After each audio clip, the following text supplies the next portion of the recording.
Let's talk about commercial real estate investing for just a moment. Do you know of all of the commercial real estate investors in the United States, 97% are men, 3% are women.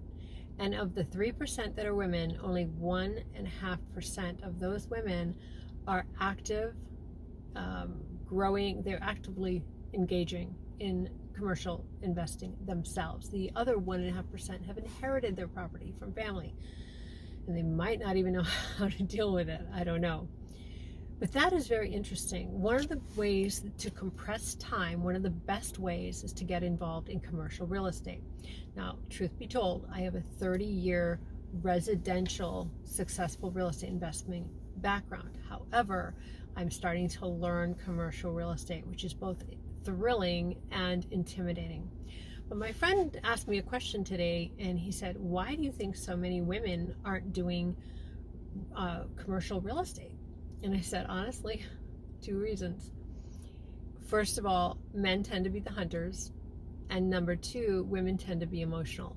Now you say, oh my God, did she say that? Well, yeah. Jordan Peterson, I'll appeal to a higher authority on this one, said women tend to be more prone to anxiety because they're dealing with the children and protecting the children. It's been my experience. If you think it's not true, it's not true. There may be women who have more emotional control and they're less anxious. But my experience has been women tend to be a little bit more anxious naturally, nervous a little bit more naturally. I am as well. So I recognize that about myself. So over the past decades, I have literally been working on emotional control.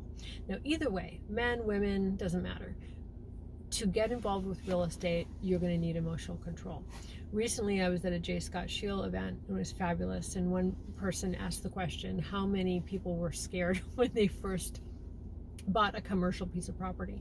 Everyone's hand went up that had done it. So there's that. So think about emotional control is critical. I'm not working with somebody right now because of a lack of emotional control in a very, very intense project. And one of the requisites I have, both for my personal friends and for my professional friends and colleagues, is that they have emotional control, that they can control themselves. Not that we don't get scared or anxious, but we do. We're humans. But there are tools. There are books on it. There are classes. There's breathing techniques. There's exercise, whatever it needs to be done.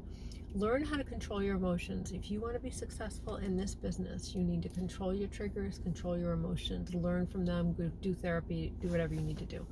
But really, I think this is a very important point, why men do it more than women. The stats speak for themselves. I'm not making this up. This is the reality.